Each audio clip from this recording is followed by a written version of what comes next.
Welcome to Dodger Blue Dream Daily. There are just 12 games left in the regular season. Too much going on for us not to do this show every day. And that's what this is. Dodger Blue Dream Daily. As I said before, you'll get a digest of what's going on with the team and my take on it in under 5 minutes.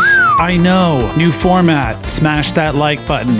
Today we're looking at yesterday's 9-0 victory over the Atlanta Braves with 3 distinct segments. Number 1, how did Yoshinobu Yamamoto look in his second start back from the injured list? The Dodgers' starting rotation situation is dire. How does Yama fit in?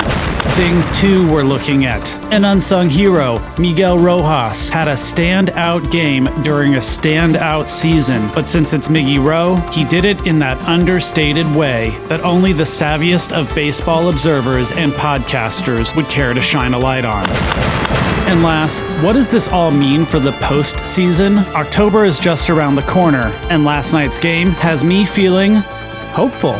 The Dodgers are in Miami today, starting a 3-game series against the Marlins, the team with the worst record in the National League, and dem bums, they're in first place in the National League West. 3.5 games in front of the Padres, and their magic number is 9. That means any combination of Dodgers wins and Padres losses that adds up to 9, and the Dodgers' first place finish is guaranteed. It's Tuesday, September 17th, 2024. I'm your host, Richard Parks III.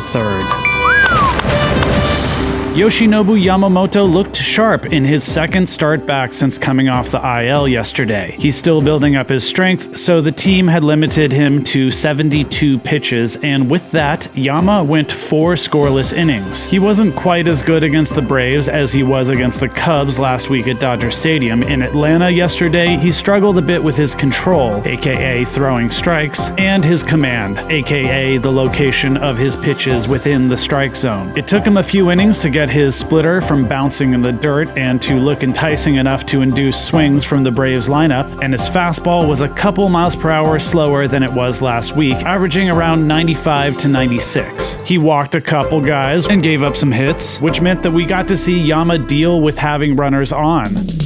And that was something that looked promising because Yama found a way to get out of jams. After a leadoff double in the second inning and a leadoff triple in the fourth, both times Yama retired the following 3 batters in a row. I focused on one hitter at a time, he said through an interpreter after the game, and stayed calm. As always, this guy was fun to watch. There's a charming little video of him doing a sort of jumping, hopping, leaping while jogging pregame workout, which I put on our Instagram account at Dodger Blue Dream. And in the warm, humid climes of Truist Park, his face had a pleasant shine throughout the evening. What creams does Yamamoto put on his face? One listener asks. That guy is glowy AF.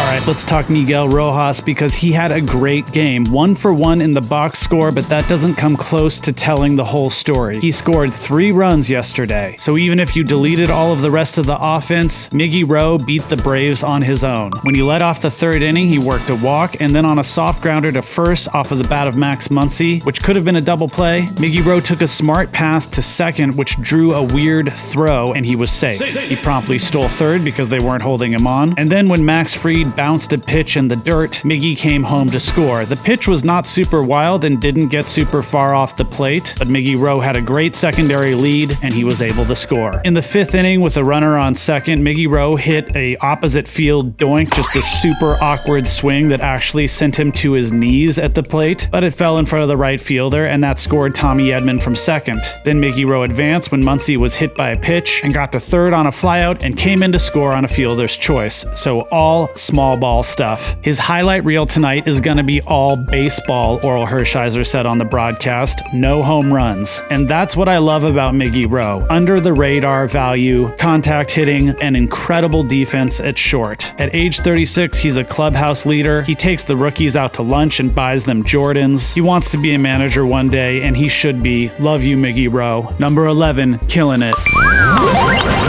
All right, we're going to go a little over 5 minutes today, but hey, it's our first time out. Let us know what you think. Smash those comments. What this means for October. We need starting pitching in October. And right now, pretty much everybody is banged up or on the injured list, and Yamamoto is definitely trending in the right direction. So this is great news. And then small ball, unlikely heroes, all the type of smart baseball moves that Miguel Rojas displayed last night. When you need to actually play the game and manufacture runs because you're in a short series, these are the ingredients that get you there.